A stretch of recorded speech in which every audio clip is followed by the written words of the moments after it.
Muhammad Sallallahu Alaihi Wasallam dan juga para sahabatnya, juga kita umatnya di akhir zaman. Bapak Ibu sekalian yang saya hormati, peserta webinar dimanapun Anda berada, saya Muhammad Nur Huda mohon izin kepada Bapak Ibu sekalian untuk mengantar dan memoderatori acara ini. Webinar ini bertajuk Nahdlatul Ulama dan Kedaulatan Tanah untuk Rakyat. Ini adalah bagian dari serangkaian kegiatan pembuka menuju Muktamar 34 NU di Lampung. Acara ini terselenggara berkat kerjasama antara FIN, Fakultas Islam Nusantara, Universitas Nahdlatul Ulama Indonesia, dan NU Online, PBNU. Dan disiarkan secara live lewat Facebook NU Online. Oh iya, tidak lupa Bapak Ibu sekalian, saya mengingatkan kepada Bapak Ibu ya, para hadirin, bahwa panitia Muktamar menggalang koin Muktamar NU untuk kemandirian. Bila Bapak Ibu berminat menyumbangkan rezekinya, caranya silahkan kirimkan ke rekening yang nanti akan tertera di running text ya. Silahkan Anda lihat. Bapak Ibu sekalian, malam ini kita punya topik diskusi yang menarik dan kita mengundang Kiai Haji Insinyur Suwadi Pranoto dan Bapak Muhammad Sohibuddin. Topik ini menarik dan juga nanti akan menjadi salah satu topik bahasan di Muktamar ke-34 NU nanti di Provinsi Lampung mendatang. Nah tentu kita semua bertanya-tanya, sebetulnya ada masalah apa dengan tanah dan kedaulatan rakyat atas tanah? Lalu bagaimana posisi dan aspirasi warga Nahdien mengenai persoalan ini? Jadi untuk mengetahui ini semua, mari kita ikuti diskusi ini hingga selesai. Jangan lupa jika Anda ingin bertanya, silakan tulis di kolom chat Zoom.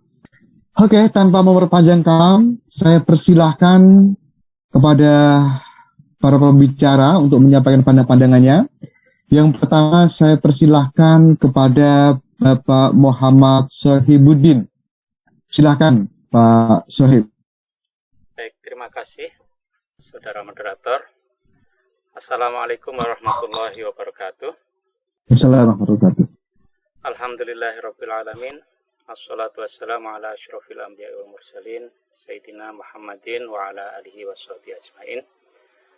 Sangat berbahagia sekali bisa hadir di forum yang terhormat ini. Terima kasih kepada panitia yang telah mengundang saya. Dan saya diminta oleh panitia untuk bicara mengenai satu topik yang selain menarik juga sangat penting ya. Mengenai bagaimana peran Nahdlatul Ulama di dalam mewujudkan kedaulatan tanah untuk rakyat ya. Saya izin untuk share ya. Jadi apa yang saya sampaikan terkait dengan topik webinar kita kali ini yaitu Nahdlatul Ulama dan kedaulatan tanah untuk rakyat ya. Jadi kalau kita bicara mengenai kedaulatan tanah, ini tentu sangat kompleks ya.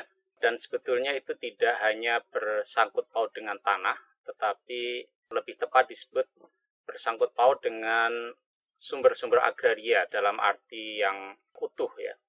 Dan apa itu yang disebut sebagai sumber-sumber agraria? Kalau kita kembali kepada pasal 33 ayat 3, di situ disebutkan bumi dan air dan kekayaan alam yang terkandung di dalamnya. Jadi ini 3 komponen dari sumber-sumber agraria yang disebutkan di dalam konstitusi.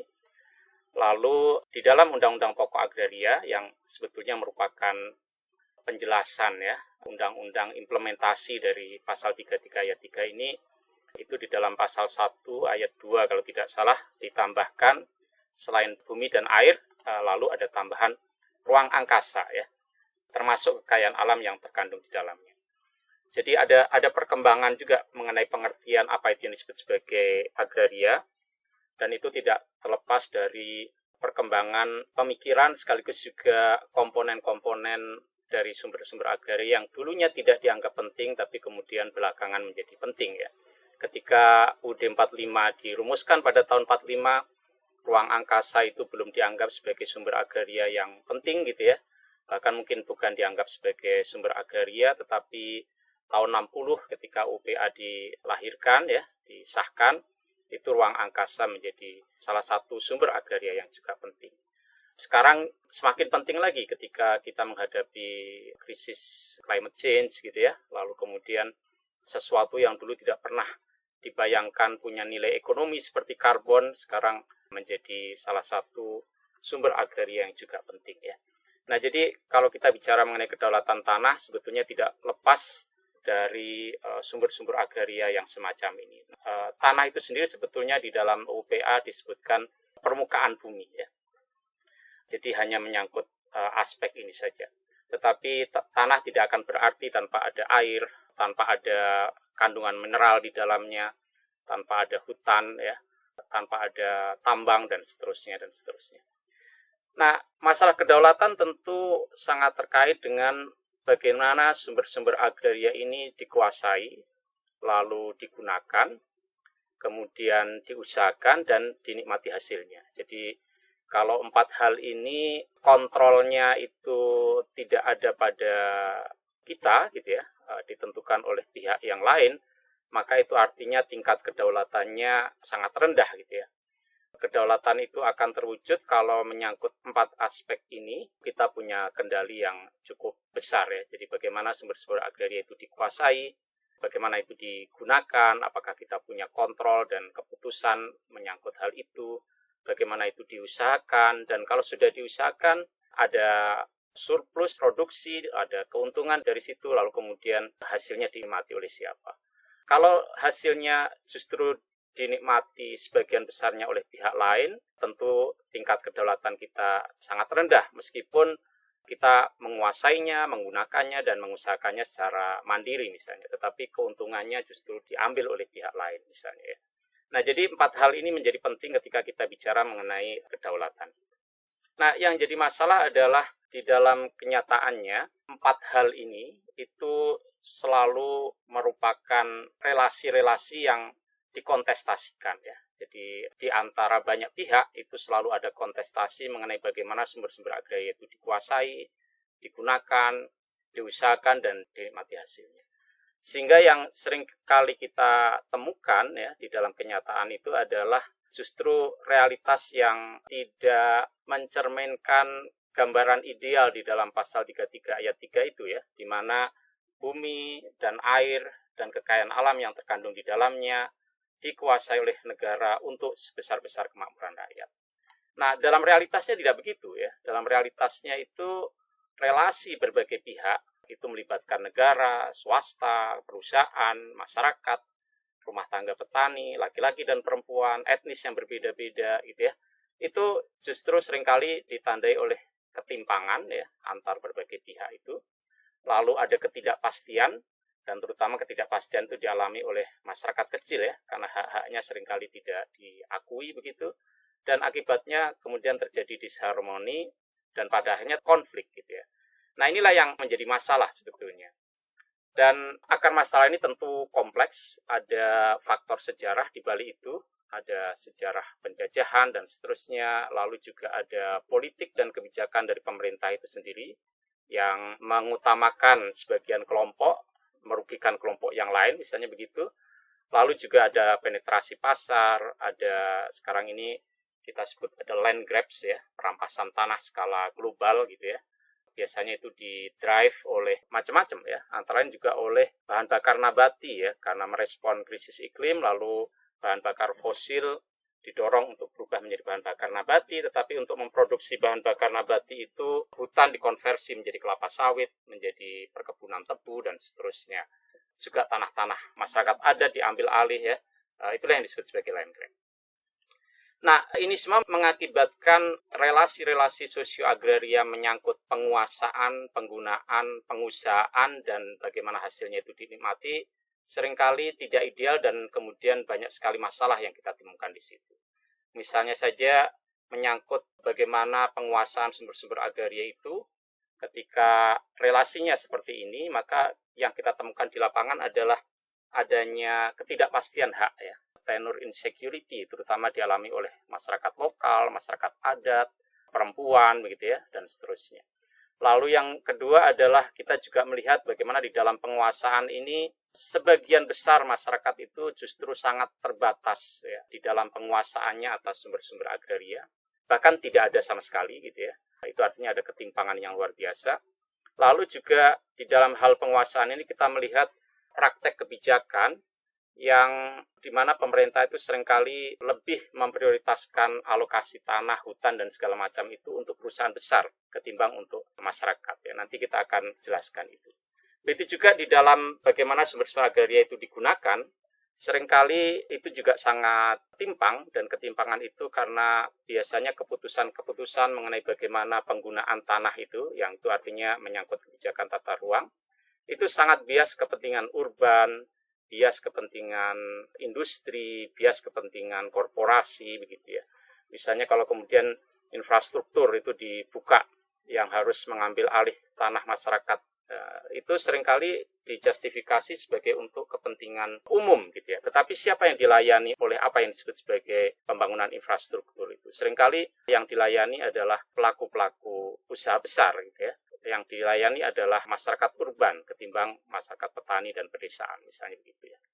Dan tata guna tanah yang bias kepentingan urban dan korporasi itu seringkali juga memicu apa yang disebut sebagai proses deagrarianisasi. Jadi bentang alam yang berciri agraris itu makin lama makin menyusut ya.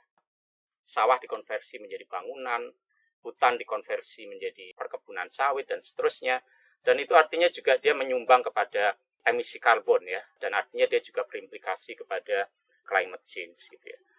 Begitu juga dalam hal pengusahaan ini, dan ini artinya terkait dengan skala ekonomi dan teknologi, itu seringkali juga terjadi ketimpangan, terutama ketika usaha tani skala rumah tangga itu dianaktirikan ya di dalam kebijakan-kebijakan pembangunan kita, sementara fasilitas-fasilitas subsidi, keringanan pajak, kemudahan impor bahan baku dan segala macam itu lebih banyak diberikan kepada usaha skala besar ya. Misalnya ada tax amnesty dan segala macam, itu yang menikmatikan biasanya adalah perusahaan-perusahaan besar gitu ya. Jadi ada ketimpangan juga dalam hal itu. Juga ada ketimpangan dalam hal disharmoni antara penggunaan tanah untuk produksi pangan yang itu lebih ke subsistensi dengan yang komersial ya, atau kombinasi keduanya. Itu juga kita hadapi. Dan terakhir, ini juga sebetulnya berkaitan dengan ketika hasilnya sudah diperoleh itu sebetulnya siapa yang menikmati. Dan ini ada isu mengenai relasi ketenagakerjaan atau relasi kemitraan yang seringkali tidak fair ya, seringkali tidak adil ya. Buruh sawit diupah sangat murah misalnya ya. Kemitraan antara inti dan plasma itu seringkali menempatkan pihak plasma itu cukup dirugikan gitu ya. Dia tidak punya kontrol terhadap lahannya, tidak mengetahui sejauh mana produksinya, dia hanya menerima bagi hasil yang dia tidak tahu juga itu proporsinya berapa gitu ya, dan seterusnya dan seterusnya. Jadi ini juga terkait dengan sistem bagi hasil atau musyaroah atau murabahah gitu ya di dalam fikih itu yang tidak adil. Jadi ini kompleks masalah ketika kita bicara mengenai kedaulatan agraria sebetulnya. Nah, tentu kemudian ini punya implikasi yang lebih besar ya ketika empat hal ini kondisinya seperti itu. Dan inilah yang secara garis besar bisa kita sebut sebagai terjadinya krisis agraria dan ekologi ya. Jadi permasalahan yang ditimbulkan oleh empat hal ini di satu sisi menyebabkan krisis agraria, ada ketimpangan agraria, ada konflik agraria di situ. Di sisi yang lain juga seperti tadi sudah disampaikan, tata ruang yang bias urban dan korporasi ini juga kemudian menyebabkan krisis ekologi sebetulnya. Nah, dimensi-dimensi krisis itu cukup luas sebetulnya ya. Kita bisa menyaksikan bagaimana adanya akumulasi kekayaan dan oligarki ketika alokasi sumber-sumber agraria ini lebih banyak diberikan kepada korporasi. Nanti datanya bisa ditunjukkan di belakang nanti. Kita juga bisa melihat adanya proses ketimpangan dan pemiskinan ya, ketika alokasi lahan skala luas itu juga punya dampak pengambil alihan tanah yang sudah dikuasai oleh rakyat ya. Ketika izin perkebunan, izin pertambangan itu dikeluarkan, itu sebetulnya lokasinya seringkali bukanlah lokasi yang tidak ada orangnya, bukanlah lokasi yang tidak ada penguasaannya, seringkali sudah ada. Dan itu artinya terjadi pengambil alihan ya dan proses pemiskinan. kemudian itu juga menimbulkan kerusakan lingkungan, ya, krisis iklim dan bencana alam, dan juga krisis produktivitas. Dan yang tidak kalah genting adalah itu menyebabkan konflik sosial. Jadi itu juga kemudian memicu gerakan protes ya oleh petani yang seringkali direspon dengan kriminalisasi gitu ya. Dan juga seringkali itu menimbulkan aspirasi separatisme ya. Kita tahu misalnya ketidakadilan yang ada di Aceh ya, itu juga banyak sekali bersangkut paut dengan soal sumber daya alam ya. Bagaimana sumber daya alam diambil, tidak melibatkan masyarakat lokal, terjadi penyisihan, keuntungan dari sumber daya alam di Aceh diambil ke pusat gitu ya, dari minyak, dari gas dan seterusnya. Dan pada kondisi tertentu, kekecewaan yang timbul dari ketidakadilan agraria ini bisa bersinggungan, bersenyawa dengan identitas regional ya. Dan itulah kemudian yang kemudian terartikulasi sebagai etnonasionalisme ya, seperti di Aceh dulu itu merupakan tali temali antara kekecewaan, kemarahan karena ketidakadilan agraria ini dengan identitas regionalnya. Untungnya itu bisa diselesaikan, tetapi kita sekarang melihat bahwa hal itu juga masih mewarnai konflik di Papua. Jadi masalah agraria ini sebetulnya punya dimensi yang sangat banyak sebetulnya. Nah, saya ingin kemudian menyajikan kasus-kasus terlebih dahulu sebelum kemudian nanti kita bicara mengenai bagaimana seharusnya peran yang harus dimainkan oleh Nahdlatul Ulama. Kalau kita melihat kompleksitas masalah agraria tadi, itu antara lain juga dipicu oleh kebijakan pemerintah sendiri ya. Pemicunya banyak, tadi saya sampaikan ada faktor sejarah ya, ada macam-macam, tetapi tidak kalah penting juga masalah-masalah tadi justru dikontribusi oleh kebijakan pemerintah sendiri. Misalnya adalah kebijakan alokasi ya, alokasi tanah yang dilakukan oleh pemerintah selama ini. Dalam terminologi fikih itu disebut sebagai iqtok ya. Dan pemerintah memang punya kewenangan ya yang diberikan oleh konstitusi di dalam pasal 33 ayat 3 itu kan bumi dan air dan kekayaan alam yang terkandung dalamnya dikuasai oleh negara ya. Dan dikuasai oleh negara ini kemudian memberikan wewenang kepada negara untuk melakukan sejumlah hal ya, termasuk menentukan hubungan-hubungan hukum antara orang atau badan hukum dengan sumber-sumber agraria, antara lain dengan pemberian hak-hak tertentu ya. Inilah yang disebut sebagai kebijakan iqtok sebetulnya kalau dalam literatur fikih. Dan kebijakan iqtok ini secara teori bisa saja diberikan kepada badan pemerintah pusat yang ada di daerah, misalnya diberikan kepada Taman Nasional untuk mengelola kawasan konservasi. Taman Nasional itu adalah badan pemerintah pusat yang ada di daerah. Bisa juga diberikan kepada pemerintah daerah, pemerintah lokal dalam rangka desentralisasi. Bisa diberikan kepada kelompok pengguna, itu devolusi gitu ya. Bisa diberikan kepada komunitas ya atau individu gitu ya. Dan bisa juga diberikan kepada perusahaan ya.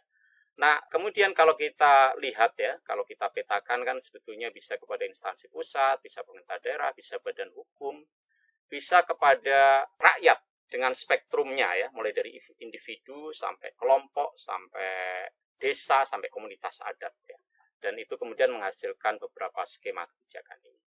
Yang jadi masalah adalah kebanyakan kebijakan alokasi ini justru diberikan kepada badan hukum skala besar ya. Kalau badan hukumnya koperasi sih bagus gitu ya. Artinya dia masuk ke dalam kelompok masyarakat. Tetapi yang sering terjadi itu diberikan kepada perusahaan skala besar. Dan inilah yang kemudian menimbulkan konflik di mana-mana. Di sini kita bisa melihat dari ilustrasi di kawasan hutan saja. Kita melihat bagaimana timpangnya kebijakan iqtok yang dikeluarkan oleh pemerintah ya. Ini data sampai April 2018. Dan di sini bisa kita lihat bahwa total ya luas tanah dari dalam kawasan hutan yang dikenai kebijakan iqtok itu mencapai 42 juta hektar lebih ya. Dan dari 42 juta ini, siapa yang paling banyak menerima? Kalau kita lihat, ternyata yang paling banyak menerima adalah swasta ya. 40 juta dari 42 juta. Itu artinya 95% lebih. Untuk berbagai tujuannya ya. Ada yang untuk HTI, ada yang untuk dilepas dari kawasan hutan menjadi HGU perkebunan sawit dan segala macam. Penerimanya yang swasta itu proporsinya itu 95,76% lebih. Sementara untuk masyarakat hanya 1,7 juta lebih, itu artinya hanya 4,14%. Sementara untuk kepentingan umum, untuk jalan dan segala macam itu 0,1%. Jadi di sini kita melihat betapa tidak adilnya gitu ya kebijakan alokasi tanah itu ya. Kan sebetulnya baru bicara mengenai aspek yang pertama tadi, bagaimana sumber-sumber agraria itu dikuasai ya. Nah, di dalam hal dikuasai ini ternyata pemerintah memberikan kebijakan IKTO yang memberikan hak-hak tertentu yang itu lebih besar diberikan kepada swasta ketimbang masyarakat ya. Kalau kita lihat proporsi ini sebetulnya jauh lebih timpang ya, dan jauh lebih tidak adil bahkan dibanding dengan era pemerintah kolonial sekalipun. Jadi kita sebetulnya sangat masyhur karena justru hal ini terjadi di era kemerdekaan gitu ya, yang konstitusi kita mengamanatkan sumber-sumber agraria itu digunakan untuk sebesar-besar kemakmuran rakyat. Tetapi nyatanya tidak demikian.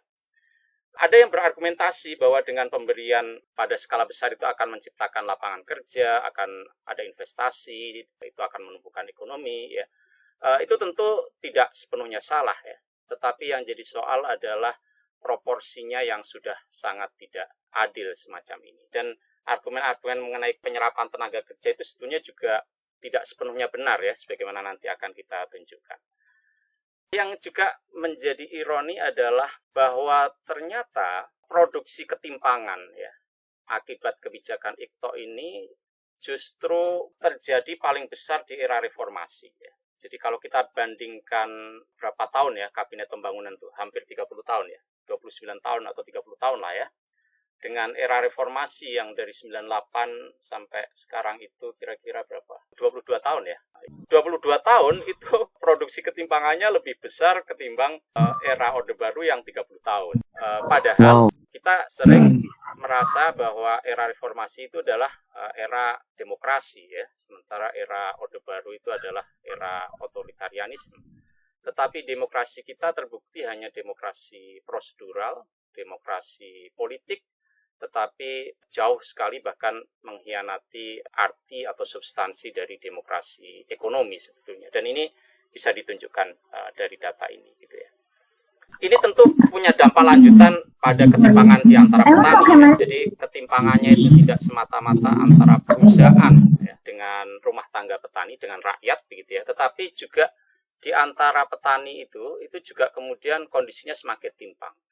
Kenapa demikian? Karena dari data ini ya, kalau kita bandingkan hasil sensus pertanian pada tahun 2003 dengan 2013 ya. Jadi dalam 10 tahun ini ternyata dalam jumlah yang sangat besar ada 5 juta lebih rumah tangga petani yang terlempar, rumah tangga di pedesaan ya, yang terlempar dari sektor pertanian ya. 5 juta lebih ya. Itu rumah tangga. Di dalam rumah tangga bisa saja tenaga kerja pertanian itu bisa 2 atau 3. Jadi tinggal dikali saja berapa tenaga kerja di pedesaan yang terlempar dari sektor pertanian. Mengapa itu terjadi? Sebagiannya karena banyak lahan-lahan yang diberikan kepada swasta itu mengambil alih lahannya rakyat ya. Karena izin-izin lokasi itu kan seringkali diberikan oleh bupati, oleh gubernur dan segala macam itu di lokasi yang sudah ada penguasaan tanahnya ya, meskipun belum bersertifikasi. Apalagi masyarakat adat, mereka sudah menempati lokasi itu bahkan sebelum negara ini lahir. Tetapi karena ada perusahaan sawit, mereka disingkirkan. Jadi itu yang menjelaskan kenapa ini berkurang. Sebab yang lain adalah relatif luas lahan pertanian rakyat secara total itu pertumbuhannya itu ada pertumbuhan tetapi tidak signifikan. Sementara jumlah penduduk kan semakin bertambah. Itu artinya apa? Artinya petani-petani skala gurem itu kemudian tidak memperoleh kesempatan untuk mendapatkan injeksi tanah baru ya. Sehingga lahannya semakin sempit apalagi ketika terjadi fragmentasi karena proses waris mewaris. Akibatnya apa? Akibatnya usaha taninya itu tidak efisien, tidak memenuhi skala ekonomi dan akhirnya mereka banyak yang menjual tanahnya dan kemudian beralih ke kota, bahkan pergi ke luar negeri menjadi TKI, TKW begitu ya. Itu yang menyebabkan kenapa 5 juta ini terlempar. Dan yang jadi masalah adalah tidak semua yang terlempar itu bisa diserap oleh sektor ekonomi formal ya, baik di desa sendiri maupun di kota gitu ya. Artinya artinya mereka ini kelompok yang bisa saja terlunta-lunta ya. Mereka hidup di sektor informal, di kawasan kumuh kota, gelandangan, pedagang kaki lima, yang tidak bisa sepenuhnya bisa ditampung oleh sektor ekonomi formal ya. Dan ini di dalam konsep ilmu sosial kan disebut sebagai agrarian refugees ya, pengungsi agraria. Mereka sudah terlempar dari desa, terlempar dari sektor pertanian, tetapi mereka going nowhere ya. Mereka pergi tanpa dapat tempat yang settle ya. Jadi mereka pengungsi gitu ya.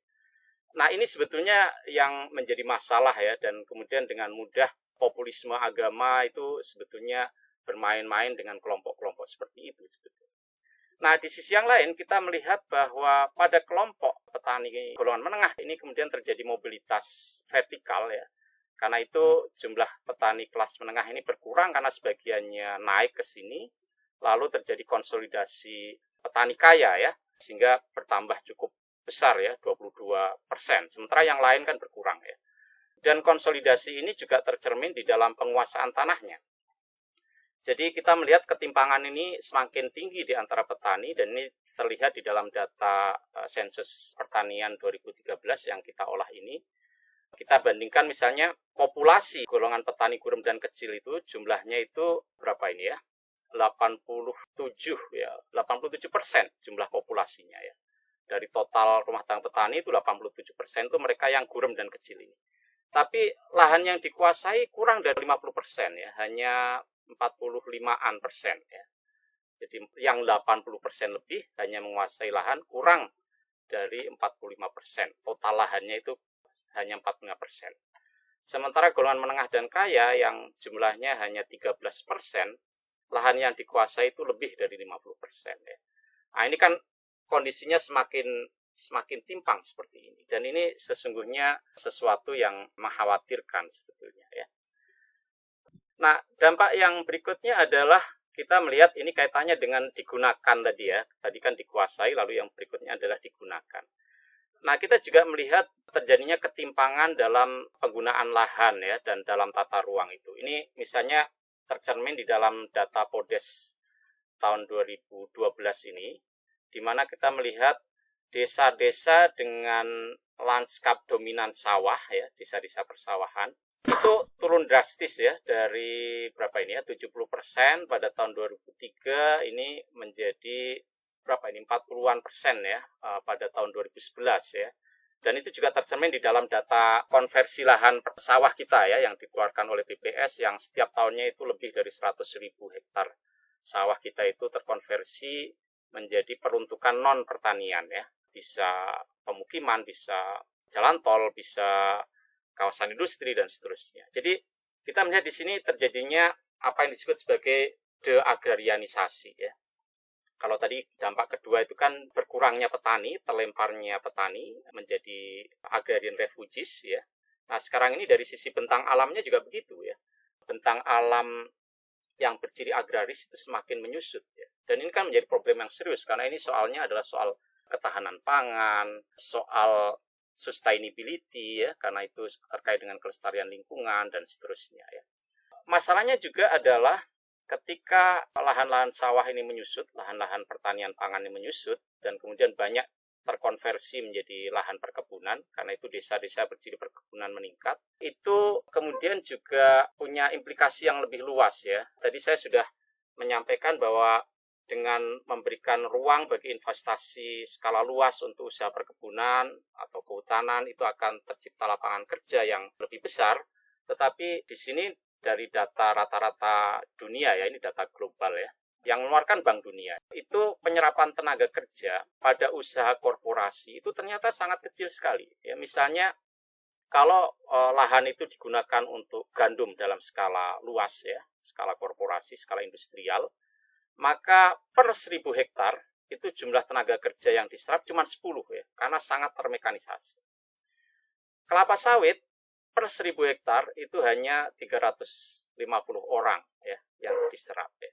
Bandingkan dengan lahan sawah yang 1 hektar itu berapa orang ya? Karena pertanian pangan itu cirinya kan padat karya ya. Tapi kalau lahan-lahan sawah ini dikonversi menjadi kelapa sawit, menjadi kedelai, menjadi tebu untuk bioetanol ya, itu berapa tenaga kerja yang kemudian terlempar Dan itu juga yang menjelaskan kenapa jumlah rumah tangga petani kita menurun secara drastis dalam periode 2003 ke 2013. Ya. Salah satu penyebabnya juga semacam ini. Nah, yang jadi masalah kemudian juga dengan kondisi yang sudah separah itu, kemudian pemerintah justru semakin menggencarkan liberalisasi agraria. Jadi kebijakan-kebijakan di bidang agraria itu semakin diliberalkan, argumennya untuk mengundang investasi dan menciptakan lapangan kerja ya. Makanya disebut sebagai Undang-Undang Cipta Kerja. Lalu ada ketentuan mengenai bank tanah di dalam Undang-Undang Cipta Kerja ini. Pasal-pasal mengenai pengadaan tanah ya untuk kepentingan umum yang dulunya di dalam Undang-Undang Nomor 12 itu ada ketentuan yang sangat rinci mengenai partisipasi, mengenai konsultasi publik dan seterusnya, itu semakin dilonggarkan demi memudahkan investasi begitu ya. Lalu ada bank tanah ya yang sebetulnya lebih melayani kepentingan investor ya ketimbang rakyat ya. Misalnya saja di dalam bank tanah itu jatah rakyat itu 30% untuk tanah objek reforma agraria. Tetapi yang 70% untuk siapa gitu kan pertanyaannya. Lalu kemudian 30% yang untuk TORA itu, karena itu diletakkan pada HPL, hak pengelolaan, maka hak yang bisa diberikan kemudian tidak bisa lagi hak milik misalnya ya. Ini juga menjadi masalah ya, haknya menjadi hak pakai karena alasnya itu adalah HPL, hak pengelolaan. Ini tentu juga menimbulkan masalah. Nah, dalam konteks semacam itulah, maka menurut saya kita perlu kembali kepada konstitusi kita ya. Kalau itu proses itu terus dibiarkan, maka itu akan menjadi sumber keruntuhan bangsa sebetulnya ya. Kita sudah belajar dari kasus Aceh, di mana ketidakadilan agraria itu menimbulkan bukan saja konflik horizontal, tetapi konflik vertikal. Kita sekarang melihat kasus di Papua yang juga semakin memanas ya. Itu tidak terlepas dari ketidakadilan di dalam kebijakan agraria ya. Saya juga ingin kilas balik ya. Kalau kita baca misalnya sejarah dinasti Mamluk, itu salah satu penyebab keruntuhan dinasti Mamluk itu adalah kebijakan Iqta tadi, yang ternyata tidak diberikan kepada rakyat, tetapi lebih banyak diberikan kepada elit-elit politik ya, dalam rangka konsolidasi kekuasaan ya, kepada militer dan segala macam. Dan kemudian tanah-tanah yang dikuasai oleh kalangan birokrat, kalangan pejabat, kalangan militer itu menjadi tanah gaji gitu ya, kalau dalam istilah kita, atau lungguh ya kalau di Jawa itu kemudian tidak akan dikerjakan sendiri oleh kalangan elit itu, tetapi kemudian dikerjakan oleh petani penggarap dengan beban pajak yang sangat tinggi ya. Dan itulah yang kemudian menimbulkan penderitaan, timbul pemberontakan petani di beberapa tempat. Itu sudah terjadi sejak dinasti Abbasiyah sebetulnya, sehingga dinasti Abbasiyah kemudian terfragmentasi. Kalau kita baca sejarahnya dari sisi sejarah agraria, keruntuhan dinasti Abbasiyah sebetulnya juga karena kebijakan Iqta-nya yang tidak adil ya. Begitu juga dinasti Mamluk ya. Dan itu juga menjelaskan kenapa kemudian banyak sekali ijtihad-ijtihad fikih ya, ulama Syafi'iyah dan Hanafiyah itu banyak menyoroti soal bagi hasil tadi ya, karena tanah Iqta yang dikuasai oleh pejabat-pejabat, oleh tentara-tentara tadi kan kemudian mempekerjakan petani-petani penggarap dengan bagi hasil yang tidak adil, dan itulah yang dibela oleh para ulama. Para ulama mengeluarkan banyak ijtihad agraria itu terkait musyawarah dan segala macam, itu pada dasarnya konteksnya adalah ketidakadilan agraria seperti itu. Nah, kalau imperium-imperium besar itu bisa runtuh ya karena ketidakadilan agraria itu, maka Indonesia juga bisa begitu gitu ya. Ketika kedaulatan tanah itu tidak ada di tangan rakyat, ketika ketidakadilan agraria itu diproduksi terus-menerus ya. Kalau kita sudah mendapatkan pelajaran yang pahit dari Aceh misalnya, dari Papua ya, apakah kita akan terus mengulang ya kesalahan-kesalahan semacam itu. Nah, dalam rangka inilah penting bagi kita kemudian untuk kembali ya kepada amanat konstitusi di bidang agraria ya. Kadang diistilahkan sebagai konstitusionalisme agraria ya, di mana bumi dan air dan kekayaan alam yang terkandung dalamnya dikuasai oleh negara dan dipergunakan untuk sebesar-besar kemakmuran rakyat. Saya hanya ingin menyoroti apa arti kemakmuran rakyat itu ya. Dan di sini dengan tegas sekali pasal 2 ayat 3 UPA itu menjelaskan bahwa kemakmuran rakyat itu dimensinya tidak hanya sekedar dimensi ekonomi ya. Tetapi arti dari kemakmuran rakyat itu adalah kebahagiaan. Jadi Jadi ini dimensinya ruhaniyah, spiritual begitu. Lalu barulah kesejahteraan, ini dimensinya ekonomi, dan kemudian juga kemerdekaan ya. Ini dimensinya politik ya. Dan ini artinya apa? Artinya ada mandat dari konstitusi yang harus dijalankan oleh negara untuk menjalankan politik rekognisi, politik perlindungan ya di bidang agraria supaya kebahagiaan rakyat itu bisa diwujudkan ya. Rakyat yang sudah menguasai tanahnya, di mana dinyatakan ya di dalam pasal 1 itu hubungan rakyat dengan tanahnya itu hubungan yang bersifat abadi, itu harus dilindungi ya. Kalau tidak mereka tercerabut dari tanahnya, tercerabut dari akarnya ya, tercerabut dari hubungan batin ya yang digambarkan dalam pepatah Jawa itu sak dumuk batuk, sak nyari bumi, ditoi dening pati gitu ya. Jadi seperti itu dimensi ruhaniyahnya ya. Lalu itu juga menuntut politik redistribusi demi mewujudkan kesejahteraan itu ya di bidang agraria. Karena itu kebijakan iktoknya harus diberikan terutama kepada rakyat.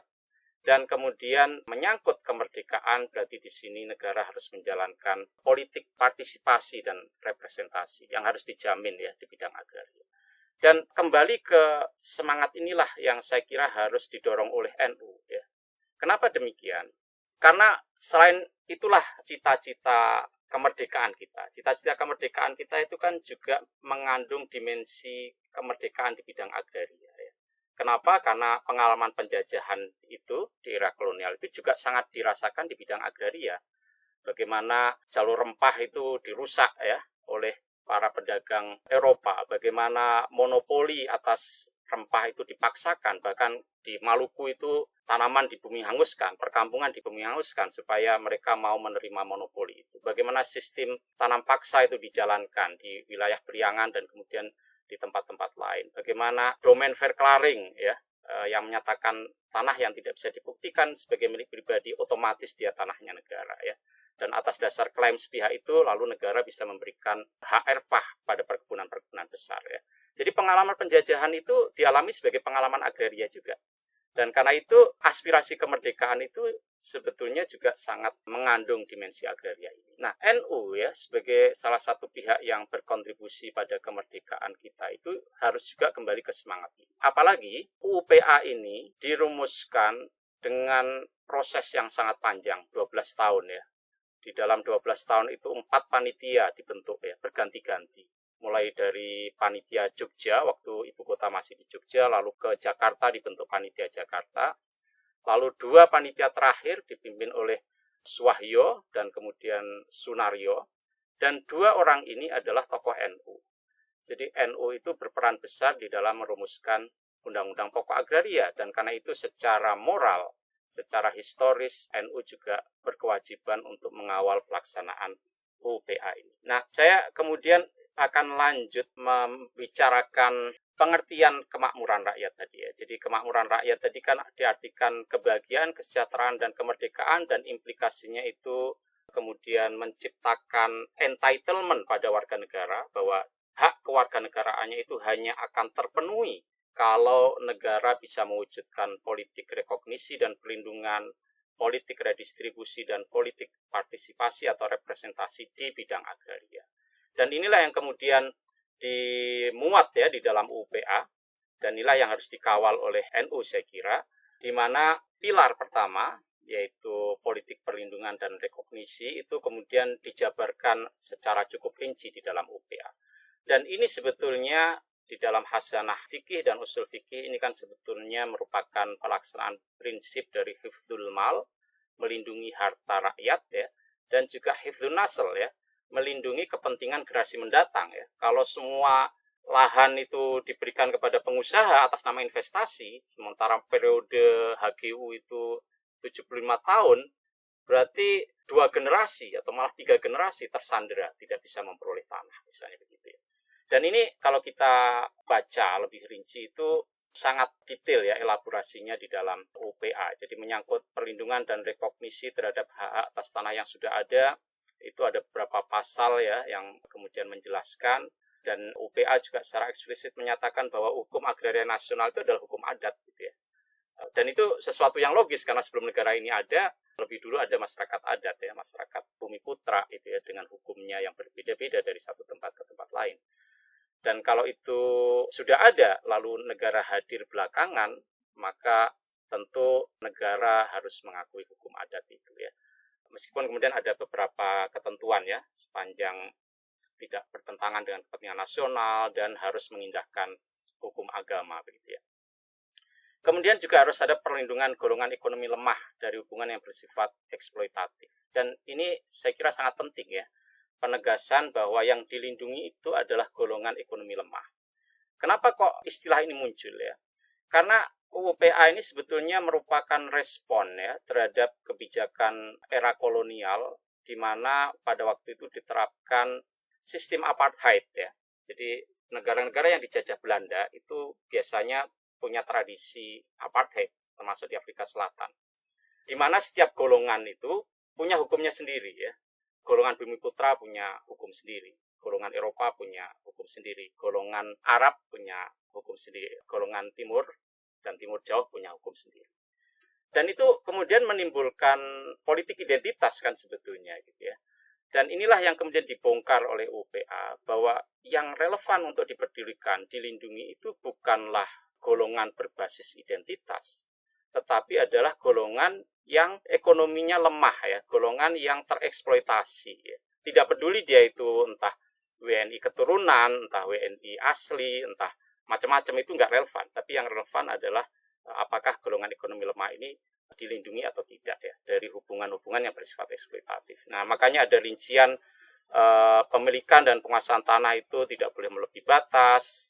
Tanah pertanian wajib dikerjakan dan diusahakan sendiri, artinya tidak boleh menjadi objek spekulasi sehingga orang Jakarta misalnya bisa menguasai puluhan hektar di Garut ya untuk produksi kentang dengan mempekerjakan buruh ya yang sangat dibayar murah misalnya begitu, itu sebetulnya tidak boleh ya. Dicegah penguasaan atas kehidupan dan pekerjaan orang lain yang melampaui batas, dijamin perlindungan terhadap kepentingan golongan ekonomi yang lemah, dan juga kepastian dan jaminan sosial termasuk di bidang perburuan dalam usaha-usaha di lapangan agraria ya. Ini kan sebetulnya persoalan yang keempat tadi ya. Jadi bagaimana hasilnya itu kemudian diperoleh, dimanfaatkan atau didistribusi, apakah secara adil atau tidak, fair atau tidak hubungan ke tenaga kerjaannya. Nah, inilah beberapa prinsip penting dan saya kira prinsip-prinsip ini juga ada dalam hukum Islam ya. Kenapa ketika Iqta yang diberikan oleh Nabi itu tidak mampu dikerjakan oleh Bilal karena terlalu luas ya. Bilal bin siapa saya lupa, tapi ini bukan Bilal bin Rabah ya. Pernah suatu ketika Nabi memberikan Iqta lahan kepada sahabat ini, lalu tanahnya terlalu luas, lalu oleh Umar itu diambil ya. Karena itu melebihi batas, tidak bisa dikerjakan sendiri, lalu itu diambil dan didistribusikan kepada pihak lain ya. Tanah tidak boleh diterlantarkan ya. Umar juga pernah mengambil tanah yang diterlantarkan lalu dibagikan kepada pihak lain ya. Umar pernah tidak menjalankan aturan yang seolah-olah sudah baku di dalam rampasan perang ya, ketika tentara muslim menaklukkan wilayah di Irak ya, dengan alasan kaila yakuna dulatan baina agniyaikum, supaya tanah itu tidak berakumulasi di antara segelintir orang kaya di antara kalian gitu ya. Jadi seperti itu, dan ini kemudian mengantarkan kita kepada politik berikutnya. Saya kira ini tinggal 2 slide kalau tidak salah. Di mana UPA dan konstitusi kita itu juga memandatkan politik redistribusi. Ya. Dan inilah sebetulnya yang disebut sebagai Iqta itu ya. Dan Iqta itu bisa Iqta tamlik kalau dia berkonsekuensi pada pemberian hak milik. Bisa Iqta itu istilah ya, kalau dia sebetulnya hak kelola saja yang diberikan ya, hak pakai ya, seperti HGU ya, HTI dan segala macam, itu kan bukan berarti memiliki tanahnya, tetapi punya hak memanfaatkan tanah itu dalam jangka tertentu untuk diusahakan sesuai dengan tujuan pemberiannya gitu ya. Bisa untuk perkebunan, bisa untuk produksi kayu, untuk kehutanan dan seterusnya. Dan di sini UPA juga sangat rinci, di mana ada jaminan bagi setiap warga negara untuk memperoleh hak atas tanah yang adil dan merata. Jadi kalau ini tidak bisa dipenuhi, sebetulnya entitlement kita ya sebagai warga negara itu tidak dijalankan ya oleh negara sebetulnya, karena kewajibannya seperti itu. Kemudian juga ada pencegahan akumulasi dan monopoli dalam lapangan agraria. Ini bisa dibaca Dan kemudian secara konkret itu diwujudkan dalam dua jenis IKTO ini ya. Pertama adalah redistribusi tanah untuk rumah tangga petani. Jadi rumah tangga petani, terutama yang gurem tadi, itu diberikan tanah supaya dia menjadi petani kelas menengah ya, dia naik derajatnya gitu ya. Dan harapannya kan pada akhirnya nanti petani itu tidak ada yang gurem ya, semuanya menengah ke atas, kurang lebih seperti itulah tujuannya ya. Kenapa kemudian ada program land reform itu ya. Inilah yang disebut sebagai IKTO Tamlik. Tetapi di lain pihak, negara juga dimandatkan untuk menjalankan redistribusi bukan kepada rumah tangga petani, tetapi kepada usaha bersama milik rakyat. Kenapa demikian? Karena tidak semua usaha tani itu bisa dilakukan secara efisien pada skala rumah tangga ya. Tidak semuanya family farm ya. Untuk usaha tani yang untuk produksi pangan atau komoditi tertentu bisa dijalankan di level rumah tangga dan itu sangat efisien. Tetapi ada komoditi-komoditi perkebunan yang itu membutuhkan skala yang cukup luas, minimal 10 hektar, 15 hektar gitu ya. Dan itu dijalankan oleh usaha bersama milik rakyat, oleh koperasi, oleh bentuk gotong royong lainnya, bisa berbasis keagamaan oleh pesantren gitu ya. Dan itu negara mestinya memberikan redistribusi dalam bentuk IKTO istilah kepada usaha bersama milik rakyat ini. Jadi bukan kepada rumah tangga ya, tetapi kepada usaha bersama milik rakyat ini. Jadi ini dua jalur redistribusi sebetulnya ya. Jadi pertama adalah kepada rumah tangga petani, inilah yang disebut sebagai land reform dengan beberapa ketentuan ini. Lalu yang kedua adalah alokasi tanah untuk sektor pertanian komersial berskala menengah dan besar, tetapi ini bukan dikuasai oleh korporasi besar, tetapi semangat dari UPA adalah dikuasai oleh koperasi atau bentuk gotong royong lainnya yang mencerminkan usaha bersama milik rakyat. Jadi dengan dua kombinasi inilah sebetulnya kedaulatan petani atas tanah itu semestinya bisa diwujudkan gitu ya. Tetapi inilah yang justru tidak dijalankan oleh pemerintah karena land reform macet pada masa era Orde Baru, sekarang baru diupayakan untuk dijalankan lagi. Tetapi sangat paradok ya, karena di satu sisi tangan pemerintah yang kiri memberikan kepada petani dengan jumlah yang kecil juga sebetulnya. Sementara tangan kanannya pemerintah itu memberikan tanah skala luas, memfasilitasi investasi kepada perusahaan skala besar yang bisa saja mengambil tanahnya rakyat. Jadi paradoks begitu ya. Nah, sehingga tidak mungkin mewujudkan kedaulatan tanah untuk petani itu tanpa dua hal ini dijalankan bersama-sama ya. Sudah seharusnya usaha bersama rakyat itu mendapatkan prioritas yang lebih besar ya untuk memperoleh HGU dan segala macam itu ya, termasuk perhutanan sosial dan segala macam itu. Karena tadi itu sudah kita lihat selama ini yang banyak mendapatkan itu perusahaan skala besar ya. Sudah sangat tidak proporsional, 90% banding berapa tadi, 4% atau berapa tadi ya di data yang tadi saya sampaikan. Jadi sudah sangat tidak proporsional. Ini rincian kalau jalur land reform, saya kira ini tidak perlu dijelaskan. Ini jalur yang kedua ya, itu dimuat di dalam pasal 12 ayat 1 UPA, di mana segala usaha bersama dalam lapangan agraria itu didasarkan atas kepentingan bersama, bla bla bla dalam bentuk koperasi atau bentuk gotong royong lainnya. Jadi ini yang semestinya harus diprioritaskan.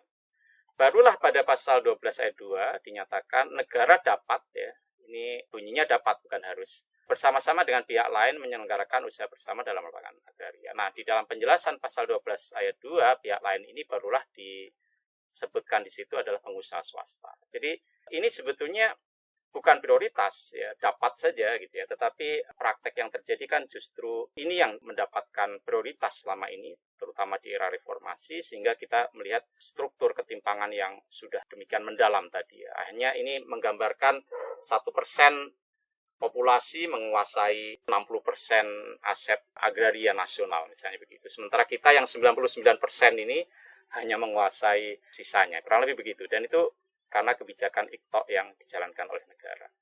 Nah, dengan demikian maka sudah waktunya ya dua jalur ini dijalankan, di mana prioritas kemudian diberikan kepada rakyat. Jadi harus ada diskriminasi, tetapi diskriminasi yang positif terhadap rakyat.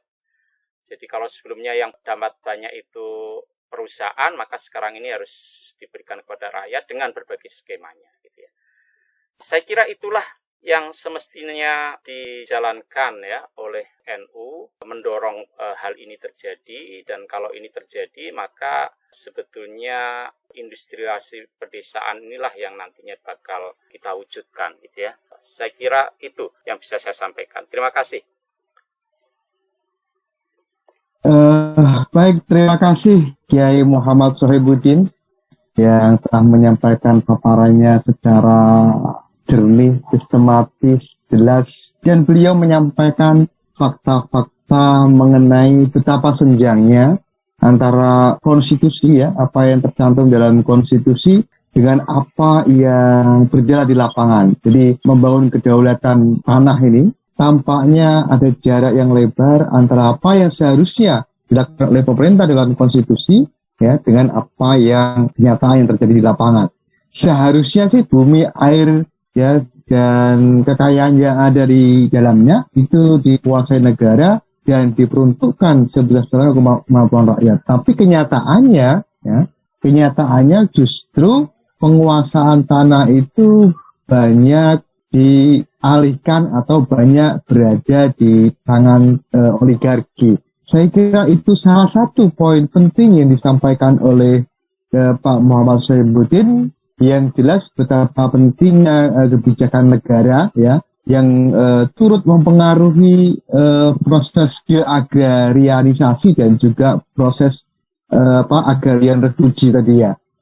Tentu saja kita bisa eksplorasi apa yang disampaikan oleh Kiai Muhammad Sohibuddin ini. Oh ya, saya mengingatkan kepada teman-teman, ya, bagi teman-teman yang ingin menyisihkan sebagian rezekinya untuk muktamar mandiri, silahkan kirimkan ke rekening Mandiri 1230004838977 atas nama Lazisnu sebagaimana yang tertera di running text bawah ini. Pak Kiai Sohibuddin, ada beberapa pertanyaan, ya, dari para pemirsa. Jadi perlu diketahui oleh Pak Kiai dan teman-teman sekalian bahwa ternyata pemirsa dari acara webinar kali ini itu lebih banyak melalui YouTube, Facebooknya NU Online. Jadi memang yang hadir di Zoom sendiri tidak banyak, justru yang membludak itu di YouTube atau di Facebooknya NU Online. Baik, saya bacakan pertanyaan-pertanyaan yang masuk, ya. Nanti saya bacakan satu pertanyaan dan kita mohon Kiai Sohibuddin untuk langsung menjawab. Pertama, ini pertanyaan dari Raden Agus Supriyanto. Beliau Ketua Dewan Pembina Yayasan Sunan Kalijogo Bilangu. Salam untuk Kiai Sohibuddin, katanya. Pertanyaannya, ya, bagaimana caranya kita bisa menjaga tanah peninggalan yang tak lain adalah tanah adat yang dulu tanah perdikan. Mekanisme gantinya bagaimana jika terkena proyek strategis nasional, apalagi lahan atau aset itu berupa lahan sawah yang penggarapnya masyarakat. Nah, monggo, ini dulu pertanyaan pertama, monggo dijawab. Oke. Iya, terima kasih. Ini soal tanah perdikan ini memang pelik, ya. Karena apa? Karena tidak bisa dipungkiri juga ada kecenderungan untuk menganggap semua tanah perdikan itu berciri feodal. Itu yang jadi masalah, ya. Padahal tidak demikian, ya. Tanah-tanah perdikan itu terutama yang kemudian banyak diberikan kepada pesantren seperti dulu di Kiri, di Jogja, mungkin dulu ada di Krapia, di Melangi. Itu saya duga mungkin dulunya tanah perdikan yang diberikan oleh Kesultanan Mataram dulu, ya. Itu dianggap sama dengan tanah-tanah perdikan yang berciri feodal, ya, di mana tanah itu dikuasai oleh penguasa lokal gitu, ya, lalu itu turun-temurun dikuasai oleh keturunannya, dan kemudian itulah yang digarap oleh petani dengan bagi hasil yang sangat memberatkan pada waktu itu. Nah, memang tanah-tanah perdikan yang berciri feodal ini cukup banyak, ya, terutama di daerah Banyumas pada waktu itu. Dan karena itu salah satu langkah kebijakan yang dilakukan oleh pemerintah pada tahun, saya lupa, tahun 46 atau 48, ya, saya lupa. Itu adalah menghapuskan tanah perdikan, ya. Dan kemudian tanah itu dibagikan kepada petani yang menggarapnya, ya. kalau tidak salah yang menandatangani adalah Bung Hatta peraturan itu. Dan kemudian tanah-tanah di daerah Banyumas itu kemudian bisa diredistribusi kepada rakyat. Dan itu sangat tepat karena sebagian besar di wilayah itu tanah perdikannya berciri feodal. Tetapi karena itu pula kemudian semua tanah perdikan dianggap sama ya. Sehingga inilah yang kemudian dihadapi di Demak itu ya, di Kadilangu, yang saya kira berbeda ya tanah perdikan di Demak ini dengan yang di daerah Banyumas ya, Purwokerto dan sekitarnya itu ya. Misalnya juga tanah-tanah perdikan di wilayah Lamongan, Gresik itu kan sangat beda sebetulnya. Tapi inilah yang kemudian terjadi ya, seperti itu ya. Apalagi pada waktu itu kan kita sedang dalam suasana revolusi kemerdekaan yang seringkali semua yang berbau masa lalu itu dianggap tidak revolusioner ya, sehingga semuanya dibongkar ya. Nah ini yang memang seringkali jadi masalah. Nah, lalu bagaimana ketika ini sudah terjadi ya, sekarang entitas tanah perdikan itu sebetulnya sudah tidak ada lagi ya, seperti itu. Dan kemudian tanahnya sebagian besar sudah dikuasai oleh perorangan ya. Padahal dulunya tanah perdikan itu punya ciri publik ya. Dia tidak semata-mata hak privat, tetapi dia juga mencerminkan hak publik yang kemudian dikelola oleh entah pesantren, entah apa gitu ya. Sehingga pengelolaan dan pemanfaatannya itu tidak saja untuk memenuhi kebutuhan rumah tangga, tetapi juga untuk kepentingan publik. Ini seperti tanah nagari. Kalau di Sumatera Barat ada tanah milik marga yang itu privat, tetapi ada tanah nagari yang dimensinya publik, dan itu dijalankan oleh kerapatan nagari. Kurang lebih seperti itu ya. Nah di Jawa itu sudah tidak ada ya, tanah perdikan yang melekat di pesantren itu praktis sudah hilang sama sekali. Nah, bagaimana kemudian jika terkena proyek strategis nasional ya? Nah, ini yang memang repot ketika kemudian atas nama proyek strategis nasional itu sekarang pengadaan tanahnya menjadi semakin longgar ya. Makna partisipasi dan konsultasi publik itu juga kemudian direduksi. Jadi konsultasi publik itu misalnya ya di dalam perencanaan ruang itu tidak hanya melibatkan yang menjadi korban gitu ya, tetapi juga yang menerima manfaat gitu ya. Ya tentu saja yang menerima manfaat itu kekuatannya lebih besar daripada yang menjadi korban. Yang korban itu kan petani-petani kecil gitu ya. Yang peroleh manfaat itu kan mungkin elit-elit gitu ya. Dan itu kemudian didudukkan dalam ruang yang sama, seolah-olah tidak ada asimetri kekuasaan di antara mereka. Jadi kayak gitu itu kan sangat distortif sebetulnya. Jadi partisipasi formal tetapi legitimasi dari partisipasi itu sendiri bisa dipertanyakan. Nah, saran saya sih kalau memang memungkinkan ya, bekas-bekas tanah perdikan itu dikonsolidasi dan diorganisir gitu ya di antara para pemiliknya, lalu dijadikan tanah wakaf bersama. Tanah wakaf bersama di mana nantinya bisa diatur penggunaannya untuk apa, penerima manfaatnya juga harus mencakup bekas-bekas pemilik tanah semula, jadi itu tetap harus menerima manfaat. Dan kemudian ketika itu menjadi tanah wakaf bersama, pengelolaannya juga lebih bagus ya, karena kalau dikelola cuma 1/4 hektar, cuma kecil-kecil itu kan tidak efisien ya sawah-sawah itu. Tapi kalau itu bisa dikonsolidasi, itu lebih bagus ya. Lalu kemudian hilirisasi bisa dimungkinkan ya, karena diproduksi secara lebih efisien, hasilnya lebih banyak, nanti industri pengolahannya bisa dibangun sehingga bekas-bekas pemilik tanahnya kemudian terdistribusi tidak saja bekerja di on farm tetapi juga di industri pengolahannya, misalnya begitu. Lalu dengan skema wakaf bersama ini itu bisa lebih melindungi tanah itu ya, karena dengan diwakafkan kan tidak boleh diwariskan. Artinya apa? Artinya ancaman fragmentasi tanah itu kan bisa dihindari ya, karena kalau tidak diwakafkan kan pasti nanti diwariskan ya. Kalau anaknya 5, tanahnya cuma 1/2 hektar, terus jadi tinggal berapa kan begitu ya. Tetapi kalau diwakafkan sebagai wakaf bersama, dikelola oleh nadhir yang disepakati di antara mereka gitu ya, penggunaannya bagaimana, hasilnya untuk siapa itu bisa ditentukan, saya kira itu lebih berkelanjutan. Dan dia juga tidak bisa dijual ya, karena sudah menjadi tanah wakaf. Dan kalaupun kemudian terkena proyek strategis nasional, itu perlindungan terhadap tanah wakaf itu jauh lebih tinggi ketimbang tanah biasa, karena pemerintah wajib mengganti tanah wakaf itu dengan tanah di tempat lain yang nilainya itu setidaknya sama atau lebih baik ya. Jadi institusi-institusi keagamaan itu juga kemudian bisa kita optimalkan dengan ijtihad tentunya, supaya bisa dijadikan sebagai mekanisme untuk melindungi tanah-tanah rakyat itu. Dan mestinya PCNU gitu ya, itu bisa berperan besar di situ, karena mereka yang paling tahu masalah di lokal ya. Seperti itu.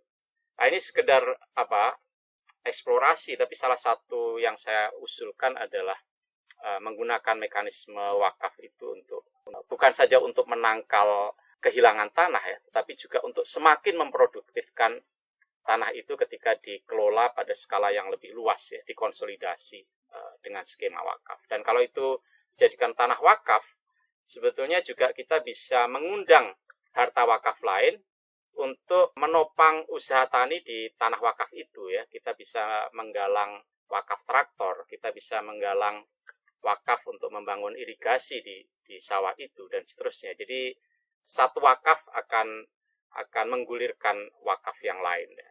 Dan itu semakin produktif artinya. Saya kira itu. Baik, demikian jawabannya Pak Supriyono, mudah-mudahan memuaskan ya, terjawab apa yang ditanyakan Bapak Supriyono. Yang kedua, ini Pak Kiai, ada pertanyaan dari mahasiswa Unusia semester 1 masa psikologi, mengajukan satu pertanyaan. Sebetulnya bukan pertanyaan ya, menunjukkan kontradiksi. Kenapa pemerintah itu kok sikapnya kontradiktif ya? Pada satu sisi, pemerintah ingin menyediakan lapangan kerja yang banyak, menghidupkan sektor pertanian, tetapi di sisi lain muncul kawasan-kawasan industri yang berakibat tergusurnya lahan-lahan pertanian ini. Monggo ditanggapi, Pak Kiai. Iya, ini saya bukan kiai ini ya, jadi repot kalau menjawabnya. Jadi inilah ciri pemerintahan neoliberal government gitu ya. Jadi pemerintah neoliberal itu selalu paradoks begitu. Jadi dia punya tangan kanan dan punya tangan kiri. Dia punya tangan kanan untuk semakin memperlancar proses-proses baru akumulasi kapital gitu ya. Ruang-ruang yang dulu dianggap menganggur gitu ya, itu diupayakan terintegrasi di dalam sirkulasi modal global gitu ya, sehingga dia bisa dimanfaatkan ya secara lebih produktif menurut kacamata kepentingan kapitalisme tentunya. Selalu begitu ya pemerintah itu, tangan kanannya ya. Tetapi pada sisi yang lain, mau nggak mau pemerintah itu juga tidak bisa membiarkan rakyatnya itu sepenuhnya tercerabut dari sistem produksinya ya, karena itu akan mengganggu stabilitas politik, bisa terjadi revolusi dan segala macam. Karena itu pemerintah punya tangan kiri ya untuk menjalankan kebijakan-kebijakan yang sebetulnya lebih kuratif ya, lebih seperti balsem gitu ya, yang tidak menyembuhkan penyakitnya, tetapi sekedar meredakan supaya tidak terjadi gejolak ya. Maka ada bansos, ada raskin, ada apalagi macam-macam begitu, tapi sebetulnya akar masalahnya tidak pernah dijawab ya. Keterlemparan ya tenaga kerja pedesaan dari lingkungan desa mereka itu tidak pernah dijawab ya. Tata ruangnya tetap saja lebih mewakili kepentingan industri, masyarakat urban, kepentingan korporasi ya, seperti Anda sampaikan tadi ya. Industri dibangun di lokasi-lokasi di mana itu lebih dekat kepada jalur-jalur distribusi, jalur-jalur logistik, sirkulasi modal global, meskipun hal itu mengkonversi sawah-sawah subur di Karawang, di Subang ya, dan seterusnya ya, di wilayah Pantura yang sesungguhnya itu sekian abad menjadi kantong-kantong produksi pangan yang penting ya di Jawa ya. Dan itulah yang terjadi ya. Jadi selama kita tidak berpikir secara fundamental dalam kerangka kedaulatan tadi ya, di mana kedaulatan itu mencakup bagaimana sumber-sumber agraria itu dikuasai, bagaimana itu digunakan, apakah digunakan untuk melayani industri atau melayani kepentingan masyarakat yang lebih luas ya, atau setidaknya kan diusahakan itu proporsional gitu ya. Lalu bagaimana juga itu diusahakan ya, dan kemudian bagaimana hasilnya itu dimanfaatkan. Tanpa berpikir secara fundamental menyangkut 4 aspek itu, maka ya masalah-masalah struktural itu tidak pernah bisa dijawab ya. Yang diselesaikan oleh pemerintah ya tadi itu. Pinggiran terus ya. Iya. Nggak pernah masuk ke aspek-aspek yang struktural, yang fundamental itu. Malah kemudian kebijakan-kebijakan karitatif itu digunakan untuk kampanye politik, menjelang pilkada, menjelang pilpres, ya kayak gitu itulah. Ya, itu yang sering terjadi. Saya kira itu. Jadi disinilah saya kira peran dari Nahdlatul Ulama untuk kembali mengingatkan kepada hal-hal yang sangat mendasar tadi. Kita mesti belajar dari sejarah. Sejarah bagaimana imperium besar itu dulu runtuh ya. Itu digerogoti dari dalam ya. Dan itu antara lain melalui bagaimana kebijakan-kebijakan agraria itu digunakan untuk melayani elit-elit, melayani oligarki. Itu sudah terjadi sejak zaman Abbasiyah, sejak zaman dinasti Mamluk ya, dan seterusnya ya. Ada satu kajian sejarah yang menarik ya mengenai karangan At-Tabari ya. At-Tabari ini kan sejarawan terkenal ya, menulis sejarah raja-raja ya, mulai sejarah nabi sampai sejarah raja-raja. Seringkali para ilmuwan sejarah itu, para sejarawan itu mengkritik At-Tabari itu sebagai penulis sejarah yang moralistik, artinya menggunakan ukuran-ukuran moral untuk menulis cerita sejarah. Tetapi kalau kita mendekati dari perspektif agraria, sangat kritis itu ya. Jadi di situ terlihat sekali bagaimana Imam Tabari itu juga mengkritik praktek-praktek iqta yang tadi itu justru melayani kepentingan oligarki, itulah dalam bahasa kita sekarang ya. Dan itulah yang menyebabkan kenapa terjadi pemberontakan petani, kemudian daerah-daerah melepaskan diri dari kekuasaan Abbasiyah, akhirnya terbentuklah dinasti-dinasti yang lebih kecil, dan akhirnya pada kesudahannya dinasti Abbasiyah runtuh ya. Itu berulang di dinasti Mamluk dan seterusnya. Nah, apakah kita akan mengulangi itu gitu ya? Jadi ancaman terhadap NKRI ini bukan hanya karena HTI ya, Hizbut Tahrir ya, yang itu sebetulnya juga ancaman yang masih kita asumsikan ya. Tetapi ancaman yang sudah terjadi di Aceh itu kan karena ketidakadilan agraria. Ancaman yang sekarang sedang berlangsung di Papua itu kan juga punya dimensi ketidakadilan agraria yang bersenyawa dengan sentimen identitas daerah. Itu bersenyawa, lalu timbullah etnonasionalisme ya, seperti itu. Makanya Aceh itu baru bisa diselesaikan setelah konsesi menyangkut agraria itu juga dicantumkan di dalam perjanjian Helsinki yang kemudian dituangkan di dalam undang-undang pemerintahan Aceh itu. Bagaimana bagi hasil minyak, bagaimana bagi hasil hidrokarbon, bagaimana kewenangan Aceh atas wilayah laut sisir gitu ya, sampai laut lepas dan segala macam ya. Tanpa itu nggak selesai Aceh itu. Mau dikasih syariat Islam, mau dikasih apa, itu nggak selesai gitu ya. Nah itu saya kira pelajaran yang juga penting ya untuk kita ingat, dan NU harus mengingatkan itu ya. Karena UPA ini adalah termasuk yang mengandung dan melahirkannya adalah tokoh-tokoh NU. Saya kira itu. Mengingat waktu ya, ada satu atau dua pertanyaan. Nah, satu pertanyaan dari Pasuruan dan satunya lagi pertanyaan dari Jakarta. Pertanyaan dari Pasuruan dari LTNNU. Izin bertanya, Pak Sohib, bagaimana langkah-langkah menyelesaikan konflik tanah dengan TNI Angkatan Laut, Angkatan Udara, atau Angkatan Darat, misalnya di Lekop Pasuruan? NU harus bagaimana? Ini pertanyaan dari Pak Mahfud. Pertanyaan ini terkait juga dengan pertanyaannya Mas Ayat Siddiq dari Jakarta, mahasiswa Unusia tampaknya. Apa yang sudah dilakukan NU dalam menjaga kedaulatan tanah untuk rakyat, dan bagaimana rencana strategis NU ke depannya untuk mewujudkan kedaulatan tanah? Kedua, apa ada jaminan ketika tanah itu dikuasai rakyat ketahanan pangan akan terjadi? Ini dua pertanyaan dari orang yang berbeda ya. Jadi ada tiga pertanyaan dari dua orang yang berbeda. Monggo ditanggapi Pak Kiai Sohibuddin. Ya, terima kasih. Ya, ini persoalan yang sulit ya. Di dalam catatan KPA itu kalau tidak salah konflik dengan militer itu berada pada peringkat keempat ya. Pertama itu perkebunan, kedua kehutanan, tiga infrastruktur, lalu keempat itu dengan TNI ya. Ini terjadi di Sidoarjo, di Lumajang, di Kebumen, barusan terjadi di Aru ya. Seperti itu. Dan ini masalah yang memang sangat pelik gitu ya. Tentu tidak ada jawaban instan, tetapi apa yang saya tekankan adalah di mana sebetulnya keberpihakan kita gitu ya. Itu dulu ya. Nah, kalau itu sudah clear, barulah kita kemudian membicarakan, memediasi, mengupayakan penyelesaian yang terbaik itu baru bisa diupayakan.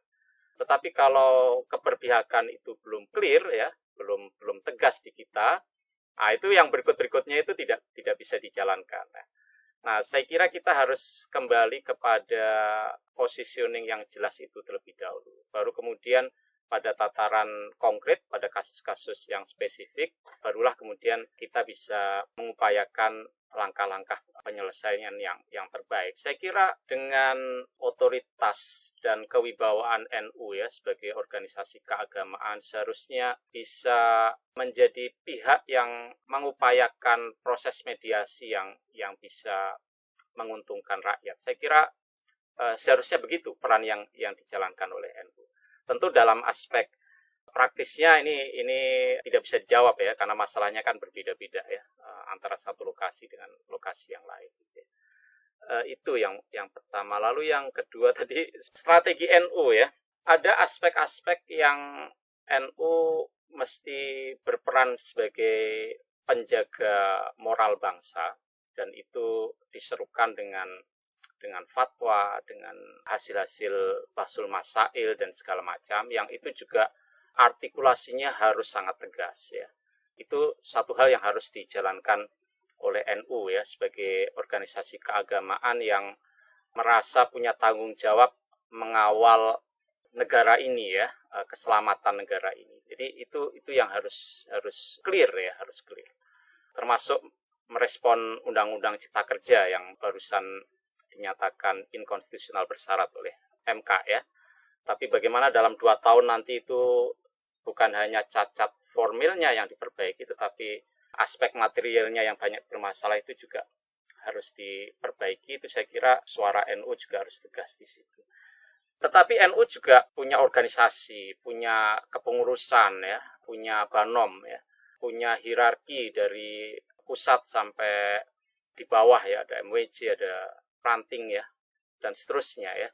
Dan pada level itu saya kira penting untuk kemudian mengembangkan kapasitas untuk bisa mengenali apa sih sebetulnya problem-problem yang dihadapi di kalangan jamaah NU itu. Jadi secara berjenjang pengurus itu harus ditingkatkan kapasitasnya untuk bisa mengenali apa sih masalah agraria yang dihadapi oleh jamaahnya dan kemudian berkewajiban secara moral untuk terlibat di dalam upaya penyelesaiannya. Ada kasus seperti tadi itu ya, ancaman kehilangan tanah, ada kasus kuremisasi, ada kasus perlindungan hak yang tidak dijamin oleh negara, ada kasus akses modal, ada segala macam. Dan banyak sekali skema-skema keagamaan yang semestinya juga bisa diartikulasikan untuk menjawab masalah-masalah itu.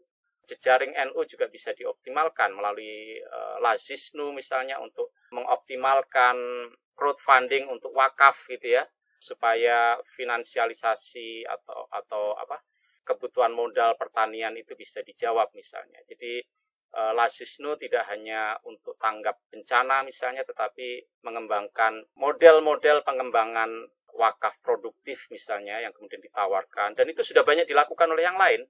NU ketinggalan.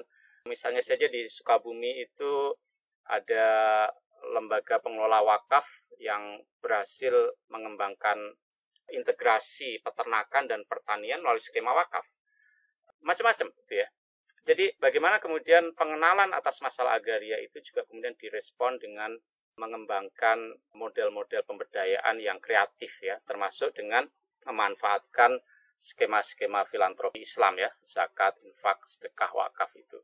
Dan itu dilakukan berjenjang ya, pada setiap jenjang itu harus punya kemampuan untuk itu. Dan PB Banom di tingkat pusat harus mengembangkan kapasitas struktur organisasi di bawahnya itu untuk bisa melakukan itu. Saya kira itu yang secara keorganisasian harus dipikirkan oleh NU ya. Selain menjadi suara moral, menjadi kekuatan advokasi pada level kebijakan, tetapi secara konkret pemberdayaan itu juga harus dijalankan.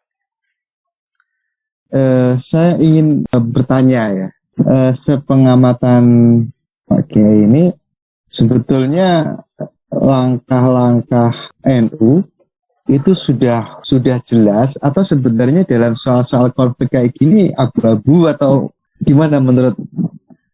Sebetulnya cukup jelas, tetapi artikulasinya yang mungkin harus lebih komprehensif ya. Jadi kalau kita mengikuti Basul Masail ya, dari muktamar ke muktamar itu, kita lihat kumpulannya itu ya, yang tebal itu warna hijau itu ya. Itu kan dibukukan itu ya, itu kan tebal warna hijau.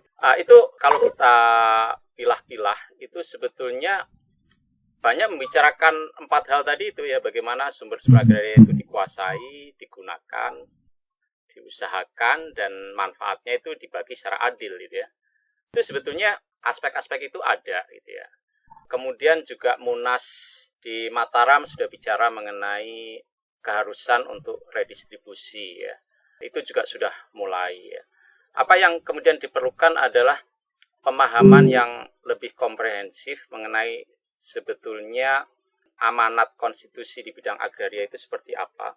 Aspek-aspek apa di dalam UUPA itu yang sebetulnya sudah secara komprehensif mengadres 4 hal itu ya. Misalnya mengenai bagaimana dikuasai, itu kan sebetulnya ada 2 jalur ya. Land reform dan kemudian alokasi untuk usaha bersama milik rakyat ya. Yang pertama Iqta' Tamlik, yang satu Iqta' Istiqlal. Lalu mengenai penggunaan itu juga sudah ada di dalam UPA ya. Mengenai bagi hasil itu ada di dalam Undang-Undang Perjanjian Bagi Hasil. Meskipun tentu saja itu sudah ketinggalan zaman Undang-Undang Perjanjian Bagi Hasil itu. Bagi hasil sekarang kan sudah ada skema berbagai kemitraan itu ya. Ada sertifikasi, ada pertanian organik, segala macam. Nah itu seberapa jauh itu proporsi premi itu jatuh ke petani produsen ya, atau lebih banyak dinikmati oleh perantara misalnya, kayak gitu itu kita perlu ijtihad baru itu. Jadi tradisi-tradisi di dalam literatur fikih mengenai iqta, mengenai musaqah, mengenai musyaroah, mengenai apalagi ya macam-macam itu harus diinterpretasi ulang dalam konteks kekinian ya, menyangkut relasi sosio-agraria yang semakin kompleks. Nah itulah butuhnya metodologi baru untuk ijtihad agraria. Dan harapannya tentu NU memulai langkah itu ya. Saya sangat bergembira bahwa Majelis Tarjih Muhammadiyah juga sudah mengeluarkan keputusan tarjih beberapa bulan lalu mengenai tata kelola agraria dan reforma agraria. Kalau tidak salah judulnya begitu gitu ya. Itu cukup elaboratif ya. Dengan sisi kelemahan dan kelebihan pasti selalu ada. Saya kira itu juga harus dilakukan oleh NU pada tataran sebagai kekuatan moralnya ya, sebagai pemberi rambu-rambu moral bagi perjalanan bangsa itu. Di luar itu seperti saya sampaikan tadi, ini organisasi yang punya struktur ya, organisasi yang bisa menggerakkan gitu ya, bukan sekedar suara moral, sehingga aspek-aspek pemberdayaan yang praktis tadi juga harus dijalankan. Jadi 2 hal itu yang harus dilakukan secara simultan. Tidak bisa yang satu lebih dulu dari yang lain. Baik, saya kira waktu sudah jam 10 kurang 10 menit. Baik, Pak Kiai Syahib, barangkali saya minta closing statement yang memperkuat ya, menggarisbawahi dari seluruh usulan, masukan, dan rekomendasi dari Pak Syahib terhadap Muktamar NU. Terutama terkait dengan masalah kedaulatan tanah ya. Monggo. Iya, terima kasih. Saya kira 1 abad NU ini menjadi momentum penting ya. Itu semacam titik kritis ya. Apakah 100 tahun ke depan krisis agraria dan ekologi ini akan terus berlanjut atau kita bisa membalikkannya ya. Dan di situ peran NU menjadi penting ya. Dan karena itu maka muktamar ini harus menghasilkan keputusan-keputusan yang sangat strategis dalam konteks kedaulatan agraria ini. Bukan saja pada keputusan bahsul masailnya, baik waqi'iyah, maudhu'iyah maupun konuniyah yang terkait dengan agraria, tetapi juga tercermin di dalam program kerja ya. Jadi bagaimana program kerja NU dalam periode mendatang itu betul-betul punya roadmap yang jelas mengenai bagaimana pemberdayaan di bidang agraria ini bisa dijalankan ya. Dan sebagai organisasi keagamaan tentu harus kreatif ya. Tadi itu mengombinasikan, mengintegrasikan berbagai norma dan institusi keagamaan itu dengan manajemen-manajemen yang sifatnya profesional gitu bisa dikombinasikan sehingga bisa menjawab masalah-masalah yang dihadapi oleh konstituennya ya, yang sebagian besar berada di pedesaan. Jadi muktamar menjadi penting dalam rangka dua hal itu. Pertama, menjadi penjaga moral tadi, memberikan arah bagi perjalanan bangsa ini, tetapi juga merumuskan program-program untuk mewujudkan pemberdayaan masyarakat di bidang agraria. Saya kira itu harapan saya. Semoga muktamar nanti bisa menghasilkan keputusan-keputusan semacam itu. Terima kasih. Baik, terima kasih Pak Kiai Saib. Dua hal yang penting tadi digarisbawahi. NU memang menjadi penjaga moral, dan yang kedua mestinya ada rumusan program kerja untuk pemberdayaan masyarakat di bidang agraria. Baik, sahabat-sahabat sekalian, usai sudah kita sedang berada di ujung acara ya, acara webinar ini. Mudah-mudahan acara ini bisa bermanfaat ya untuk kita semua, untuk memperkaya wawasan kita juga tadi didengarkan oleh publik dan membangun kesadaran publik mengenai pentingnya kedaulatan rakyat di bidang agraria. Dan terakhir saya ingin memberitahukan kepada Bapak Ibu sekalian dan dimanapun Anda berada, baik di Indonesia maupun di luar negeri, Anda bisa mengikuti rangkaian Road to Muktamar NU webinar pada sesi-sesi berikutnya. Malam ini adalah tema ke-9, jadi kita punya 15 tema, dan besok malam Jumat kita akan menyajikan satu tema yang sangat menarik, yaitu revitalisasi PCINU sebagai Duta Islam Nusantara untuk masyarakat dunia.